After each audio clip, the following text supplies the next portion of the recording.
Hari ini saya nak tunjukkan satu sensor yang bagi saya amat penting dalam sistem pengurusan enjin ataupun dalam bahasa Inggerisnya Engine Management System dalam kurungan EMS. Okey, jadi korang tengok dah terbuka semua sini. Enjin pun dah nampak. Jadi apa sensor yang saya nak cakap? Okey, korang tengok kat sini. Nampak tak? Okey, dia lekat kat sini. Okey, dia sambung kat sini. Ini dinamakan lambda sensor. Ada yang panggil sebagai auto sensor dan juga exhaust sensor. Okey. Jadi apa fungsi dia, apa kepentingan dia dan apa jadi kalau kita tak pakai ataupun benda ni rosak? Apa efek dia kepada enjin kita? Okey, mari saya terangkan. Jadi guys, macam yang korang dah nampak rupa kepada lambda sensor tadi. Jadi apakah fungsi lambda sensor ni? Macam mana dia bekerja? Okey, lambda sensor dia berfungsi dengan mengesan kepekatan oksigen yang ada dalam asap exhaust. Dan dari kepekatan oksigen yang dikesan daripada asap exhaust tadi, dia dapat memberi isyarat kepada ECU sama ada campuran bahan api pada masa itu sama ada rich ataupun lean. Jadi ECU akan bertindak balas dengan mengubah nisbah campuran bahan api ke dalam kubur pembakaran demi mendapatkan pembakaran yang stabil ataupun optimum.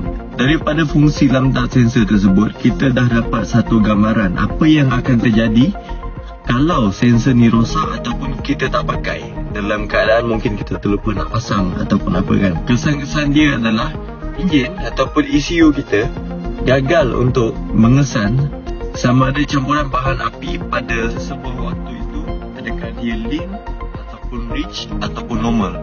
Jadi enjin tak tahu.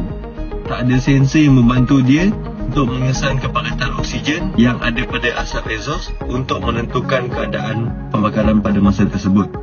So dalam EMS ni ataupun sistem pengurusan enjin ni, kita punya target utama adalah mendapatkan pembakaran yang optimum dan juga mengurangkan emission.